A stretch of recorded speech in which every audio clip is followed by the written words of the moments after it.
मुंशी प्रेमचंद की सर्वश्रेष्ठ कहानियों में आज हम रीडिंग करेंगे पुस की रात कहानी की। पुस यानी पौष की रात। हल्कू ने आकर स्त्री से कहा, सहना आया है, लाओ जो रुपए रखे हैं उसे दे दूं, किसी तरह गला तो छूटे। मुन्नी झाड़ू लगा रही थी, पीछे फिरकर बोली, 3 ही तो रुपए हैं, दे दोगे तो कम्बल कहाँ से आवेगा। माघ पुस की रात हार में कैसे कटेगी, उससे कह दो फसल पर रुपए दे देंगे, अभी नहीं। हल्कू एक क्षण अनिश्चित दशा में खड़ा रहा। पुस सिर पर आ गया, कम्बल के बिना हार में रात को वह किसी तरह नहीं जा सकता। मगर सहना मानेगा नहीं, घुड़कियाँ जमावेगा, गालियाँ देगा, बला से जाड़ों मरेंगे, बला सर से टल जाएगी। यह सोचता हुआ वह अपना भारी भरकम डील लिए हुए, जो उसके नाम को झूठ सिद्ध करता था, स्त्री के समीप आ गया और खुशामद करके बोला, ला दे दे, गला तो छूटे, कम्बल के लिए कोई दूसरा उपाय सोचूंगा। मुन्नी उसके पास से दूर हट गई और आंखें तरेरती हुई बोली, कर चुके दूसरा उपाय? जरा सुनूं, कौन उपाय करोगे? कोई खैरात दे देगा कम्बल? न जाने कितनी बाकी है जो किसी तरह चुकने ही नहीं आती।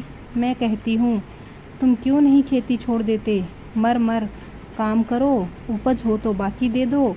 चलो छुट्टी हुई, बाकी चुकाने के लिए ही तो हमारा जन्म हुआ है। पेट के लिए मजूरी करो, ऐसी खेती से बाज आए, मैं रुपए न दूंगी। हल्कू उदास होकर बोला, तो क्या गाली खाऊं? मुन्नी ने तड़प कर कहा, गाली क्यों देगा, क्या उसका राज है? मगर यह कहने के साथ उसकी तनी हुई बाहें ढीली पड़ गई। हल्कू के उस वाक्य में जो कठोर सत्य था, वह मानो एक भीषण जंतु की भांति उसे घूर रहा था। उसने जाकर आले पर से रुपए निकाले और लाकर हल्कू के हाथ पर रख दिए। फिर बोली, तुम छोड़ दो अब की से खेती, मजूरी में सुख से एक रोटी खाने को तो मिलेगी, किसी की धांस तो न रहेगी। अच्छी खेती है, मजूरी करके लाओ, वह उसी में झोंक दो, उस पर से धौंस। हल्कू ने रुपए लिए और इस तरह बाहर चला मानो अपना हृदय निकाल कर देने जा रहा हो। उसने मजूरी से एक एक पैसा काट कपट कर 3 रुपए कम्बल के लिए जमा किए थे, वह आज निकले जा रहे थे। एक एक पग के साथ उसका मस्तक अपनी दीनता के भार से दबा जा रहा था। उसकी अंधेरी रात, आकाश पर तारे ठिठुरते हुए मालूम होते थे। हल्कू अपने खेत के किनारे ऊख के पत्तों की एक छतरी के नीचे बांस के खटोले पर अपनी पुरानी गाढ़े की चद्दर ओढ़े कांप रहा था। खाट के नीचे उसका संगी कुत्ता जबरा पेट में मुंह डाले सर्दी से कूं-कूं कर रहा था। 2 में से एक को भी नींद न आती थी। हल्कू ने घुटनियों को दर्द में चिपकाते हुए कहा, क्यों जबरा, जाड़ा लगता है? कहता तो था घर में पुआल पर लेटा रहे, तो यहाँ क्या लेने आए थे? अब खाओ ठंड, मैं क्या करूँ? जानते थे मैं यहाँ हलवा पूरी खाने आ रहा हूँ, दौड़े दौड़े चले आगे आगे चले आए, अब रो नानी के नाम को। जबरा ने पड़े पड़े दुम हिलाई और अपनी कूकू को दीर्घ बनाता हुआ एक बार जम्हाई लेकर चुप हो गया। उसकी स्वान बुद्धि ने शायद ताड़ लिया, स्वामी को मेरी कूकू से नींद नहीं आ रही है। हल्कू ने हाथ निकालकर जबरा की ठंडी पीठ सहलाते हुए कहा, कल से मत आना मेरे साथ, नहीं तो ठंडे हो जाओगे। यह रांड पछुआ न जाने कहाँ से बर्फ लिए आ रही है। उठूं, फिर एक चिलम भरूं, किस तरह रात तो कटे। 8 चिलम तो पी चुका। यह खेती का मज़ा है। और एक एक भगवान ऐसे पड़े हैं जिनके पास जाड़ा जाए तो गर्मी से घबरा भागे। मोटे मोटे गद्दे, लिहाफ कंबल, मजाल है कि जाड़े का गुजर हो जाए।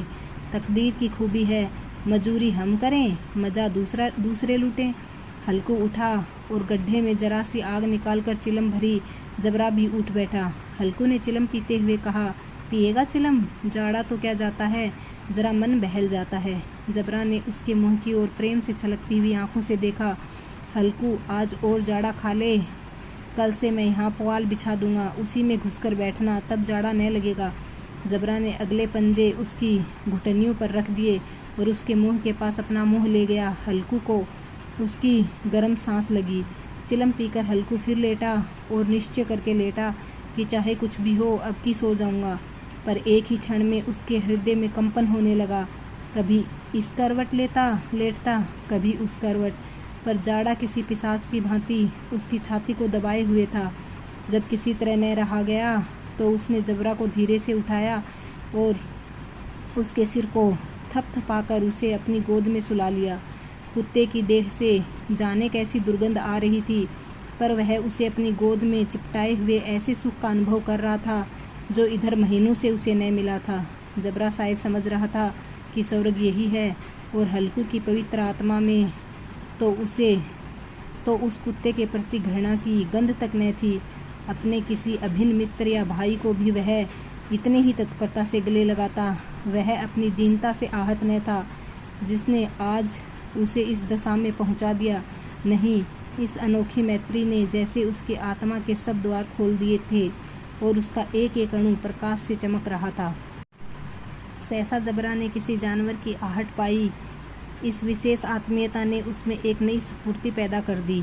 जो हवा के ठंडे झोंकों को तुच्छ समझती थी, वह झपट कर उठा और छतरी के बाहर आकर भूंकने लगा। हल्कू ने उसे कई बार चुमकार कर बुलाया, पर वह उसके पास न आया। हार में चारों तरफ दौड़ दौड़ कर भूंकता रहा। एक क्षण के लिए आ भी जाता तो तुरंत फिर दौड़ता। कर्तव्य उसके हृदय में अरमान की भांति उछल रहा था। 1 घंटा और गुजर गया। रात ने शीत को हवा से धधकाना शुरू किया। हल्कू उठ बैठा और दोनों घुटनों को छाती से मिलाकर सिर को उसमें छिपा लिया। फिर भी ठंड कम न हुई। ऐसा जान पड़ता था सारा रक्त जम गया है, धमनियों में रक्त की जगह हिम बह रहा है। उसने झुककर आकाश की ओर देखा। अभी कितनी रात बाकी है। सप्तऋषि अभी आकाश में आधे भी नहीं चढ़े, ऊपर आ जाएंगे तब कहीं सवेरा होगा। अभी पहर भर से ऊपर रात है। हल्कू के खेत से कोई एक गोली के टप्पे पर आमों का बाग था। पतझड़ शुरू हो गई थी। बाग में पत्तियों का ढेर लगा हुआ था। हल्कू ने सोचा, चलकर पत्तियां बटोरूं और उन्हें जलाकर खूब तापूं। रात को कोई मुझे पत्तियां बटोरते देखे तो समझे कोई भूत है। कौन जाने कोई जानवर ही छिपा बैठा हो, मगर अब तो बैठे नहीं रहा जाता। उसने पास के अरहर के खेत में जाकर कई पौधे उखाड़ लिए और उनकी एक झाड़ू बनाकर हाथ में सुलगता हुआ उपला लिए बगीचे की तरफ चला। जबरा ने उसे आते देखा तो पास आया और दुम हिलाने लगा। हल्कू ने कहा, अब तो नहीं रहा जाता जबरू, चलो बगीचे में पत्तियां बटोर कर तापें। टांठे हो जाएंगे तो फिर आकर सोएंगे। अभी तो रात बहुत है। जबरा ने कूं करके सहमति प्रकट की और आगे आगे बगीचे की ओर चला। बगीचे में खूब अंधेरा छाया हुआ था और अंधकार में निर्दय पवन पत्तियों को कुचलता हुआ चला जाता था। वृक्षों से ओस की बूंदें टप टप नीचे टपक रही थी। एकाएक एक झोंका मेहंदी के फूलों की खुशबू लिए हुए आया। हल्कू ने कहा, कैसी अच्छी महक आई जबरू, तुम्हारी नाक में भी सुगंध आ रही है। जबरा को कहीं जमीन पर एक हड्डी पड़ी मिल गई। उसे वह चिचोड़ रहा था। हल्कू ने आग जमीन पर रख दी और पत्तियां बटोरने लगा। जरा देर में पत्तियों का एक ढेर लग गया। हाथ ठिठुरे जाते थे, नंगे पांव गले जाते थे और वह पत्तियों का पहाड़ खड़ा कर रहा था। इसी अलाव में वह ठंड को जलाकर भस्म कर देगा। थोड़ी देर में अलाव जल उठा। उसकी लो ऊपर वाले वृक्ष की पत्तियों को छू छू कर भागने लगी। उस अस्थिर प्रकाश में बगीचे के विशाल वृक्ष ऐसे मालूम होते थे मानो उस अथाह अंधकार को अपने सिरों पर संभाले हुए हों। अंधकार के उस अनंत सागर में यह प्रकाश एक नौका के समान हिलता मचलता हुआ जान पड़ता था। हल्कू अलाव के सामने बैठा आग ताप रहा था। एक क्षण में उसने दोहर उतार कर बगल में दबा ली और दोनों पांव फैला दिए मानो ठंड को ललकार रहा हो। तेरे जी में जो आए सो कर। ठंड की असीम शक्ति उस पर विजय पाकर वह विजय गर्व को हृदय में छिपा नहीं सकता था। उसने जबरा से कहा, क्यों जब्बर, अब ठंड नहीं लग रही है? जब्बर ने कूं करके मानो कहा, अब क्या ठंड लगती ही रहेगी। पहले से यह उपाय न सूझा, नहीं तो इतनी ठंड क्यों खाते। जबरा ने पूंछ हिलाई। अच्छा आओ इस अलाव को कूद कर पार करें, देखें कौन निकल जाता है। अगर जल गए बच्चा तो मैं दवा न करूँगा। जबरा ने उस अग्नि राशि की ओर कातर नेत्रों से देखा। मुन्नी से कल न कह देना, नहीं तो लड़ाई करेगी। यह कहता हुआ वह उछला और अलाव के ऊपर से साफ निकल गया। पैरों में जरा लपट लगी पर वह कोई बात न थी। जबरा आग के गिर्द घूमकर उसके पास आ खड़ा हुआ। हल्कू ने कहा, चलो चलो, इसकी सही नहीं, ऊपर से कूद कर आओ। वह फिर कूदा और अलाव के इस पार आ गया। पत्तियां जल चुकी थी। बगीचे में फिर अंधेरा छाया था। राख के नीचे कुछ आग बाकी थी जो हवा का झोंका आ जाने पर जरा जाग उठती थी। पर एक क्षण में फिर आंखें बंद कर लेती थी। हल्कू ने फिर चादर ओढ़ ली और गर्म राख के पास बैठा हुआ एक गीत गुनगुनाने लगा। उसके बदन में गर्मी आ गई थी, पर ज्यों-ज्यों शीत बढ़ती जाती थी उसे आलस से दबा लेता था। जबरा जोर से भूंक कर खेत की ओर भागा। हल्कू को ऐसा मालूम हुआ कि जानवरों का एक झुंड उसके खेत में आया है। शायद नील गायों का झुंड था। उनके कूदने दौड़ने की आवाज़ें साफ कान में आ रही थी। फिर ऐसा मालूम हुआ कि वह खेत में चर रही हैं। उनके चबाने की आवाज़ चर-चर सुनाई देने लगी। उसने दिल में कहा, नहीं, जबरा के होते कोई जानवर खेत में नहीं आ सकता। नोच ही डाले, मुझे भ्रम हो रहा है। कहाँ, अब तो कुछ नहीं सुनाई देता। मुझे भी कैसा धोखा हुआ। उसने ज़ोर से आवाज़ लगाई, जबरा जबरा। जबरा भूंकता रहा, उसके पास न आया। फिर खेत के चरे जाने की आहट मिली। अब वह अपने को धोखा न दे सका। उसे अपनी जगह से हिलना जहर लग रहा था। कैसा दंदाया हुआ था। इस जाड़े पाले में खेत में जाना, जानवरों के पीछे दौड़ना असूझ जान पड़ा। वह अपनी जगह से न हिला। उसने ज़ोर से आवाज़ लगाई, हिलो हिलो हिलो। जबरा फिर भूंक उठा। जानवर खेत चर रहे थे, फसल तैयार है। कैसी अच्छी खेती थी, पर ये दुष्ट जानवर उसका सर्वनाश किए डालते हैं। हल्कू पक्का इरादा करके उठा और 2-3 कदम चला, पर एकाएक हवा का ऐसा ठंडा चुभने वाला बिच्छू के डंक सा झोंका लगा कि वह फिर बुझते हुए अलाव के पास आ बैठा और राख को कुरेद कर अपनी ठंडी देह को गरमाने लगा। जबरा अपना गला फाड़े डालता था।